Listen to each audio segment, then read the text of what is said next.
여러분들이 이런 이야기를 들어봤을 거예요. 어떤 농부가 염소와 나귀를 키우는데 나귀는 늘 열심히 짐을 날라요. 반면에 염소는 그냥 먹고 놀아요. 그런데 주인이 늘 나귀를 챙겨주고 사랑하고 나귀에게 관심을 너무너무 많이 보이는 걸 보면서 염소가 질투를 하죠. 어떻게 질투하느냐면 나귀에게 가는 사랑을 자기도 좀 받고 싶어서 나귀에게 이렇게 속삭입니다. 나귀야, 너 맨날 주인이 너 힘들게 짐만 지게 하는데 너 힘들지 않아? 힘들어. 그러면 이제 너에게 짐을 치우면 네가 몇 번만 넘어져 봐. 그러면 아마 너 일 안 시킬 거야. 그래서 나귀가 염소의 말을 듣고 주인이 짐을 치워주면 넘어졌어요. 그러니까 농부가 수의사에게 이제 와서 나귀를 좀 보살펴달라. 일을 잘하던 나귀가 갑자기 이렇게 넘어진다고. 수의사가 딱 보니까 아하, 이 나귀가 힘이 없어서 그런다고.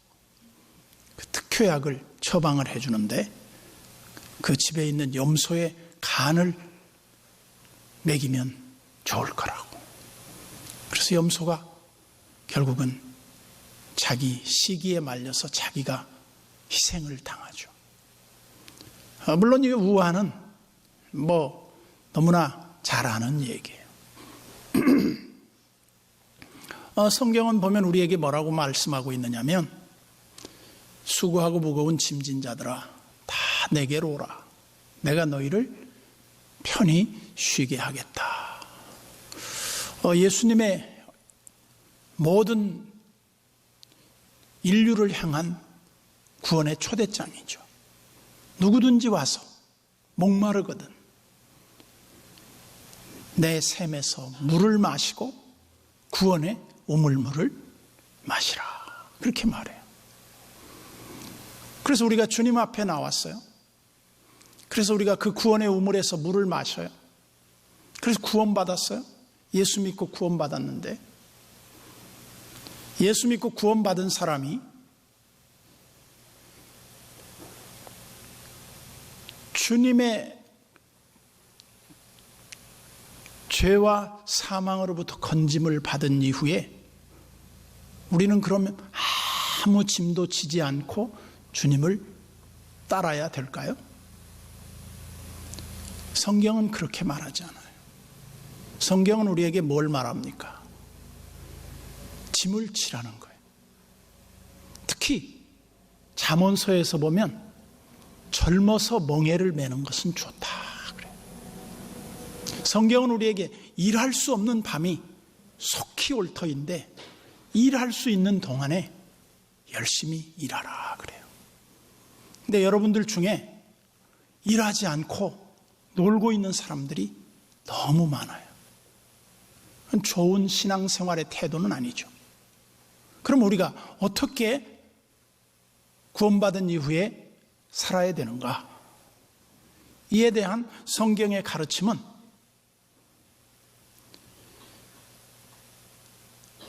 너희는 내게 배우고 내 멍에를 메고 나를 따르라 그랬어요. 주님의 멍에가 무엇이겠습니까?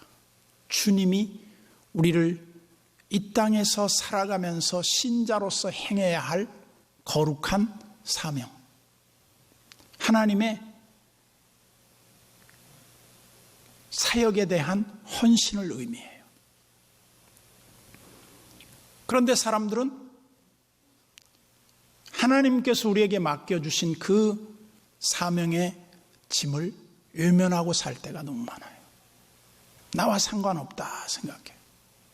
아니, 내 삶도 지금 버거운데 누구 짐을 지란 말입니까? 제가 가끔 우리 집에서 이렇게 보면 우리 애가 이제 애를 키우면서 힘들어하는 모습을 봐요. 나는 애들을 키우면서 힘들다는 것을 요즘 보면서 알게 됐어요. 우리 어머니 세대들은 애들을 10명을 낳았어요. 10명. 우리 어머니도 10명을 낳았어요. 10명을 낳았는데 우리 어머니들이 우리를 키우는데 보통 2년에서 3년 터울로 낳았어요. 근데 그 애들을 업고 걸리고 그리고 또 같이 가면서 애들을 밭에다 두고 그 애들을 키우면서 일을 했어요. 그런데 우리 어머니들은 한 번도 자식들 키우면서 힘들다, 버겁다고 한 적이 없어요. 근데 요즘 아이들은 애 하나 키우면서 너무 힘들대. 이해가 안 돼요. 근데 제가 힘들겠구나. 왜 힘들까? 요즘 젊은이들은 자기 일이 너무 많아요. 그러니까 애 돌보는데 시간을 이렇게 온전히 할애하기가 쉽지 않아요. 그래서 제가 이런 생각이 들었어요. 자기 일에 다 빠져 있는 사람들한테 주님은 우리를 뭐라고 말씀하냐면 수고하고 무거운 짐진 자들아 다 내게로 오라. 내가 쉬게 하리라. 우리 주님 앞에 오는 순간 우리의 모든 짐은 다 벗겨졌어. 그러면 이제 짐 벗겨졌으니 홀가분한 마음으로 그냥 편안하게 신앙생활 하라. 그런 말은 아니에요. 구원받은 하나님의 백성들이 하나님을 위해서 아무 일도 하지 않는다. 매우 무책임한 신앙생활이죠. 그럼 어떻게 해야 됩니까? 우리는 각각의 자기 짐이 있어요. 그 짐을 져야 돼요. 짐을 지는데 어떤 사람은 많은 짐을 져요. 어떤 사람은 짐을 조금 져요. 어떤 사람은 아예 짐을 안 져요.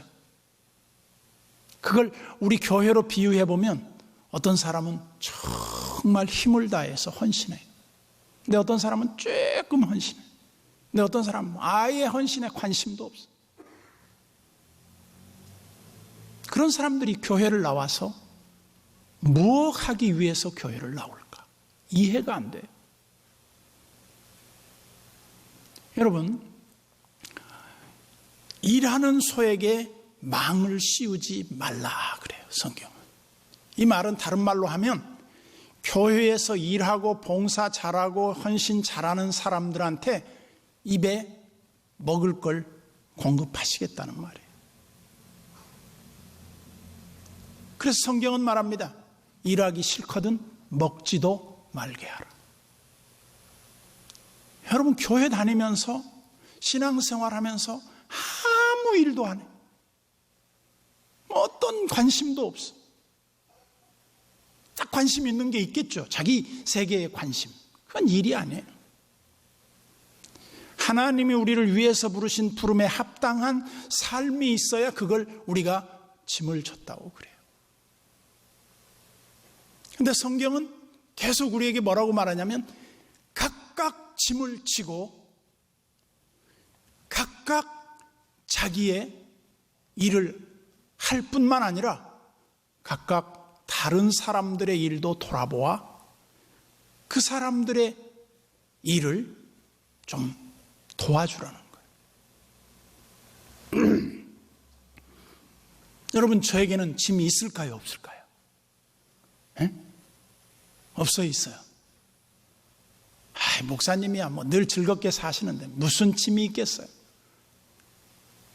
저에게도 무거운 짐이 있어요. 내가 내려놓을 수 없는 짐이 있어요. 무거운 짐을 지고 가요. 철로 역정에 보면 크리스찬이 그 무거운 짐을 지고 가요. 근데 십자가 밑에 가는 순간 그 모든 짐이 다 벗겨졌어요. 수고하고 무거운 짐은 없어요. 근데 무슨 짐이 있느냐? 교회 목회를 하면서 오는 짐이 있어. 그 짐은 내가 싫다고 떨쳐버릴 수 없어. 그 짐은 어떻게 해야 돼요? 내가 힘이 있는 동안, 내가 일할 수 있는 동안 그 짐을 져야 돼요. 내려놓으면 안 돼요. 근데 이 갈라디아에서 짐을 지라는 이 말의 의미를 조금 어떤 배경을 담고 있느냐면, 이 팔레스타인 지방에서는 자기보다 큰 짐을 지고 가요. 짐을 가득 져요. 가득 지고 가는데 그 짐을 지고 가다가 이렇게 땅에다 내려놓을 수가 없어요. 왜냐하면 그 짐을 내려놓는 순간 그 짐을 다시 질 수가 없기 때문에. 근데 그 지고 가는 사람이 너무 힘들면 어떻게 하느냐면, 주변에 사람이 있으면 선생님 저 좀 도와주시겠어요? 그러면 무슨 일이죠? 제가 너무 짐이 무거워서 그러는데 조금 제 짐 좀 져주실래요? 그러면 그 지나가는 사람이 예 알았어요 그러면서 그 짐 밑으로 들어와서 그 사람 밑에 이렇게 짐을 떠받쳐주는 거예요. 그럼 내가 잠깐 쉬는 거예요. 근데 그게 그 사람으로 하여금 멀리 목적지까지 가게 하는데 엄청난 도움이 된다는 거예요. 이런 배경에서 이 갈라디아에서 사도 바울은 우리에게 짐을 지라고 말하는 거예요. 근데 그 뒤에 우리가 다 안 읽었지만 그 뒤에 한번 저를 볼까요? 6장 6절에 보면 이런 말이 있어요. 가르침을 받는 자는 말씀을 가르치는 자와 모든 좋은 것을 함께 하라. 의역하면 이런 말이에요. 목회하는 목회자들을 함께 도와줘라. 자, 오늘 말씀으로 한번 돌아가 봅시다. 1절은 이렇게 말합니다. 형제들아, 사람이 만일 무슨 범죄한 일이 드러나거든 신령한 너희는 온유한 심령으로 그러한 자를 바로잡고 너 자신을 살펴보아 너도 시험을 받을까 두려워하라. 그랬어요. 이 말의 뜻이 무엇입니까? 형제들아, 즉 우리 교회의 한 구성원 된 사람들이 내 옆에서 신앙생활하는 사람들을 잘 보라는 거예요. 왜 봐야 됩니까? 그 형제들이 범죄한 일이 드러나요. 여기서 범죄라고 하는 것은 무엇을 뜻합니까? 어떤 사람이 몰래 숨어서 죄를 짓다가 드러났어요. 여러분 최근에 인터넷 뉴스 보셨죠? 60이 넘은 목사님이 캄보디아에 가서 선교를 한답시고 14살에서 21살 된 여자애들을 범했어. 그래서 이분이 캄보디아 경찰서에 구속이 됐다. 이걸 보면 매스컴들은 어때요? 좋다, 기사거리 없는데 목사가 여러 미성년들을 성폭행했다. 씹을 수 있는 좋은 미끼죠. 그걸 씹습니다. 그러면 어떻게 되겠어요? 그 뉴스를 보는 사람들 중에 믿음이 약한 사람은 이런 생각이 들 거예요. 내가 교회에 안 나가야 되겠군. 교회 나가면 저런 쓰레기 같은 목사들이 있어서 내가 교회 안 나가야지. 교회를 안 나가요. 진짜 우리 교인들 중에 목사님들의 그런 잘못된 뉴스를 접하고 교회를 안 나오는 사람. 아니, 교회 나오면서 얼마나 잘하는 목사들이 많아요. 그런데 소수 한두 명 잘못된 거, 여러분 형제들 중에 14명 자녀들을 낳아보세요.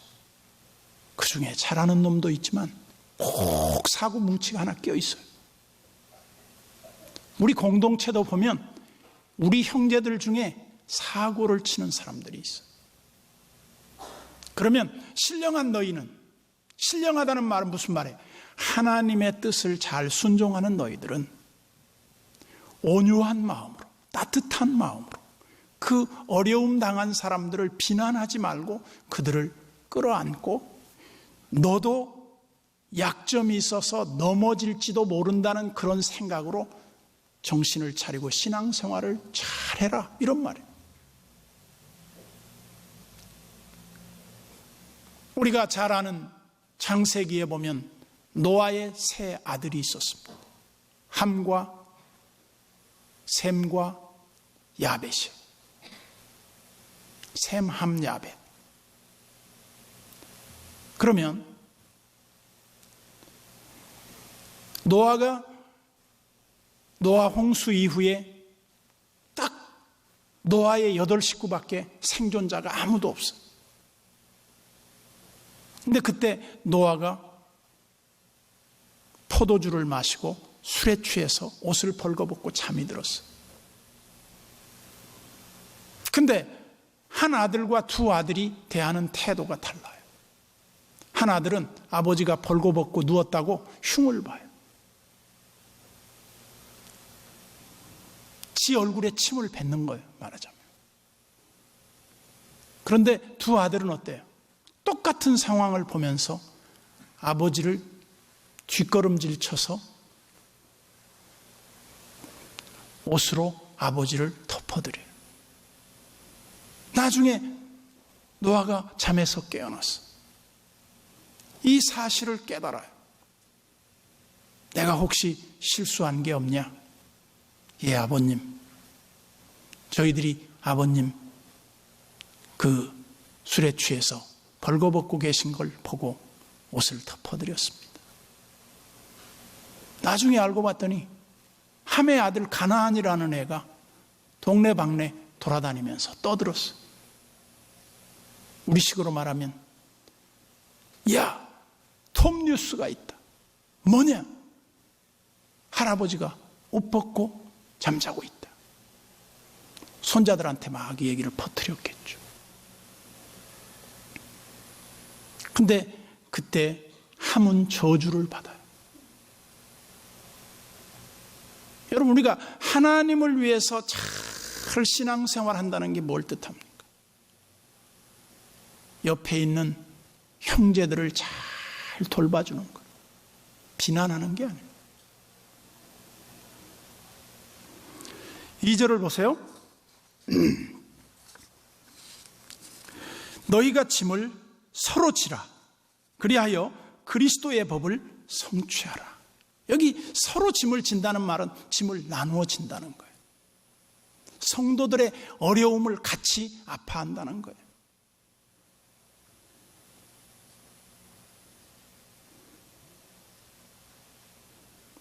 그리스도의 법을 성취한다고 하는 게 뭡니까? 예수 그리스도의 가르침을 순종하라는 거예요. 그 예수 그리스도의 가르침은 바로 우리가 말하지 않아도 다 아는 법이 하나 있어요.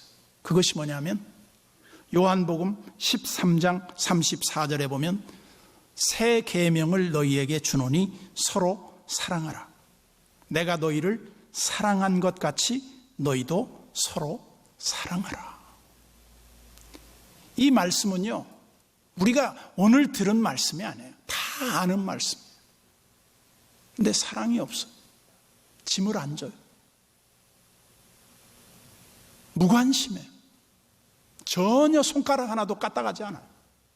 교회가 어려워도 그 교회를 같이 이 어려움에서 잘 극복하게 하려고 하는 헌신된 마음이 손톱만큼도 없어. 그런 구성원이 돼가지고 축복된 그리스도인의 삶을 살겠다? 말도 안 되는 거죠.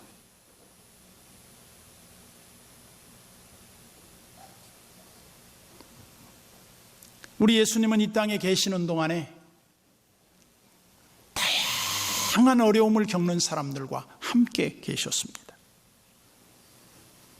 그런데 그들의 짐을 다 져줬어요.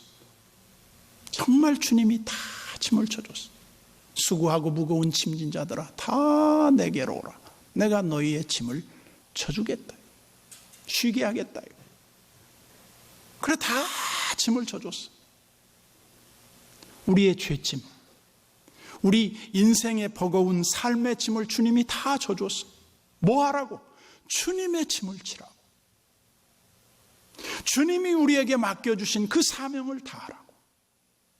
교회가 이런 헌신에 너무 무방비 상태에 오랫동안 방치되어 있지는 않는가?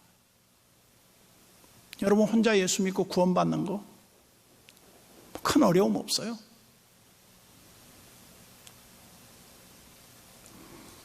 (3절을) 봅시다. 만일 누가 아무것도 되지 못하고 된 줄로 생각하면 스스로 속임이라. 우리가 옛날 교과서에 보면 그런 말씀이 있었어요.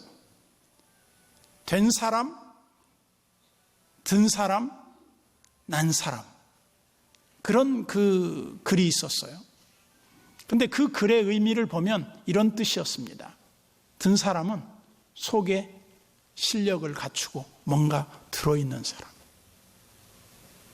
그 다음에 난 사람은 한마디로 세상에서 성공하고 이름이 알려진 사람들. 근데 여기 된 사람이 뭐냐면 사람 됨됨이가 되고 사람답고 그 사람이 사람으로서의 그 합당한 삶을 사는 사람을 된 사람이라 그렇게 말했어요. 근데 저는 성경적인 가르침으로 봐서는 된 사람이 난 사람보다 든 사람보다 더 중요해요. 그런데 얼마나 많은 사람들이 되지 못한 채 된 줄로 착각하는지 몰라요. 우리 옛날 어른들의 가르침 보면 못된 것이 응댕이에 뿔 났다 그런 말이 있어요. 못된 망아지 응댕이에 뿔이 났대요. 아니 뿔은 뿔이 날 때 나야 되는데 왜 응댕이에 납니까? 다른 사람한테 피해를 준다는 얘기예요. 여러분 예수 믿고 다른 사람한테 잘하지 못할 망정 다른 사람한테 피해를 주면 안 돼요. 그래서 성경은 된 줄로 생각하지 말라는 거예요. 성경은 또한 선 줄로 생각하지 말라는 거예요. 넘어질까 조심하라는 거예요. 너는 그렇게 실수하지 않을 것 같으냐? 천만의 말씀. 모든 사람은 다 약점이 있어요. 그래서 4절에 보면 이렇게 말합니다. 각각 자기의 일을 살피라.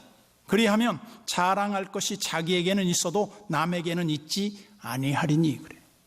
자기에게 자랑하면 뭔 말이에요? 남에게 자랑할 필요가, 자랑할 게 없다는 얘기예요. 남에게 자랑할 게 없어요. 어떤 사람이 자기의 일을 살피고 자기가 부족하다는 사실을 깨닫는 사람들은 그게 된 사람이라 이거죠. 그래서 5절에 각각 자기의 짐을 지라. 자기의 짐을 지라 그래.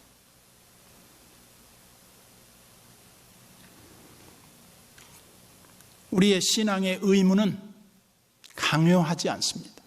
누구도 우리를 강제하지 않습니다. 그러나 우리가 알아야 할 게 하나 있습니다. 그것은 자원하는 심령을 갖는 거예요. 내가 주님을 위해서 이걸 해야 되겠구나. 제자 훈련하다 보면 이런 그 가르침이 있었죠. 구역장님이 바쁘신데 내가 구역장님을 위해서 무엇을 할까? 내가 이 구역장님 수고하는데 김치를 좀 담아드리면 좋겠다. 그래서 수고하는 구역장님의 수고를 조금 덜어드려요. 그게 뭐예요? 짐을 나누어지는 거. 짐을 나누어지는 게 부끄럽고 창피한 게 아니에요. 키엘게골은 이런 말을 했습니다. 죄 짓는 것은 인간적이다. 그러나 죄에 머무는 것은 악마적이다. 인간이 연약해서 죄를 지을 수 있습니다. 실수할 수 있습니다. 넘어질 수도 있습니다. 그러나 계속 죄를 지으려고 아주 계획적인 죄의 그 자기 자신을 헌신하는 사람들이 있어요. 하나님을 위해서 선한 걸 도모하는 게 아니라 어떻게 하면 죄를 지어서 함정을 파갖고 다른 사람을 거기에다 빠뜨려 버릴 수 있을까? 이런 사람이 있어요. 그것은 우리를 부르신 주님의 목적이 아니에요. 우리는 다른 사람들이 다 힘든데 누가 제일 힘들까? 전부 다 사람들은 내가 제일 힘들어. 그래. 군대 갔다 온 사람들한테 물어봤어요. 어디가 제일 힘든 부대냐? 그랬더니 내가 근무한 부대가 제일 힘들대. 그게 무슨 말이에요? 자기 있는 곳이 다 힘든 거예요. 어딘가 가면은 힘들지 않은 곳이 있는 줄로 생각해요. 근데 그런 곳은 없어요. 하나님 안에서 여러분들이 항상 우리 주님께서 우리를 구원하시고 우리에게 베풀어 주신 그 은혜를 귀히 여기고 자기의 짐을 지고 주님을 위해서 꼭 필요한 사람이 되어 주시기를 주님의 이름으로 축원합니다.